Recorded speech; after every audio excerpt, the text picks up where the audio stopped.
Hey guys, Jeffrey here. So today I'm going to be going through a very thorough and in-depth analysis of how to take slack out of the bar and then wedging on a deadlift. Why I'm doing this today is because when I was first starting out, I was looking for videos that actually taught how to do this movement, but there just wasn't many on YouTube, so I wanted to put this information out there for you guys.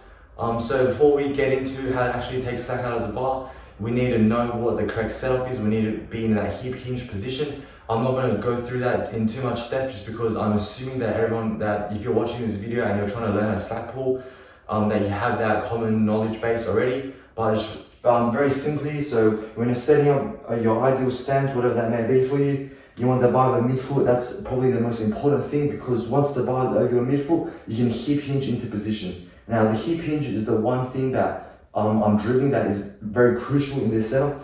So hip hinge is basically, you want to push your hips out and let your knees travel down naturally. But the key thing is, the first break of our hips or our knees is our hips. So first break of the hips, and then you keep pushing hips back by letting the knees travel naturally. And that'll get you into position. From here, you want to grab, that's your setup position and you're good to go.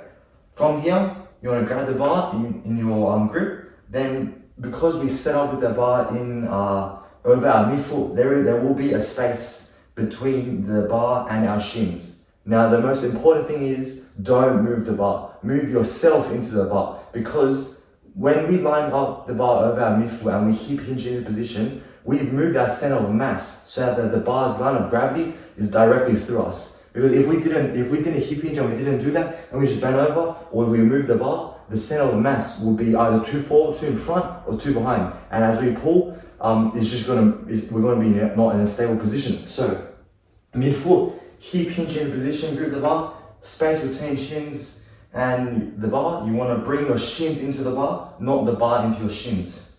From here, this is the correct back position, setup position, and now we're gonna start the slack pull.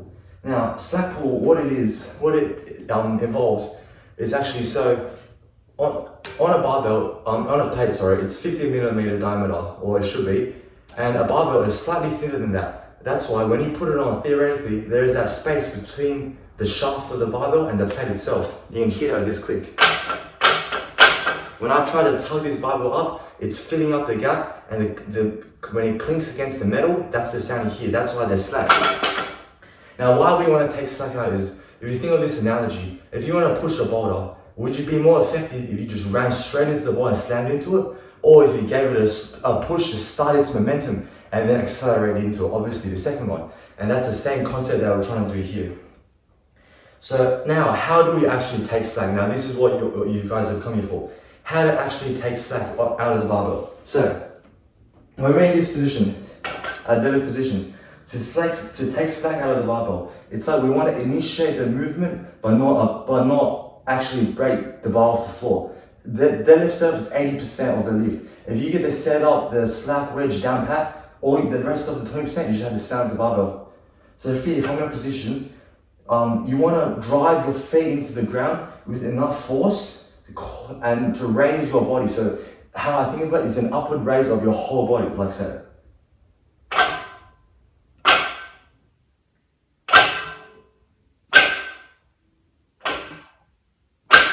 Now you'll see in that video that once I applied pressure into the ground and force into the ground, as the ground reaction force, my body rose and my wrists especially lengthened out. You'll see that more with hook grip.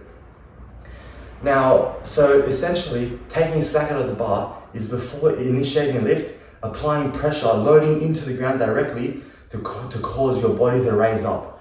But the key thing is that I want to remind that a lot of people, the mistake they make is that they tug at the bar with their arms, their levers, instead of applying force with their body, if that makes sense.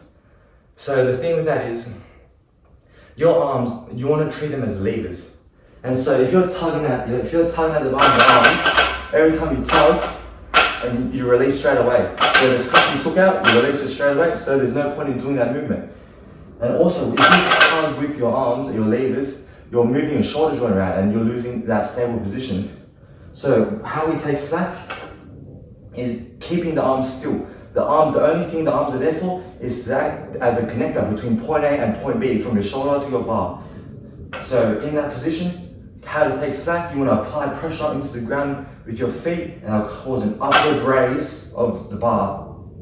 And you want to hold that top position. Now, if I do that in real time, quick time, you'll see that as I take slack out, my shins will move back away from the bar.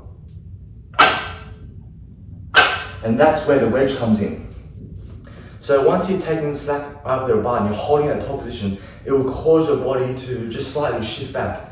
And that's where we have to wedge in to create the optimal tension and to build tightness in our quads, our hamstrings, and our core activation. So it's all how we wedge in. It's also a similar concept into how we take slack out of the bar, where we apply a small amount of force into the ground to create our bodies to rise up.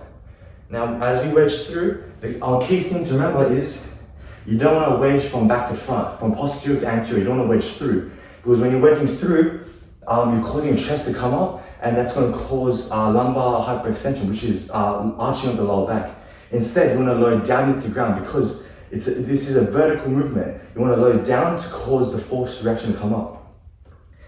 So the wedge is essentially, in basic terms, it's bringing your shins back through by loading more pressure into the ground. It's all about creating pressure. So look a bit like this. So mid-foot, hip hinge, down the bar, you've got space between your shins and the bar. Bring your shins in. From here, we're going to take slack out. And wedge through. You'll see that when I wedge through, the bar just slightly pops off the ground because it's quite a lightweight. As you apply force down and you take slack out, the bar will start to rise. But that's not me trying to break the floor, even start a lift. That's me generating pressure.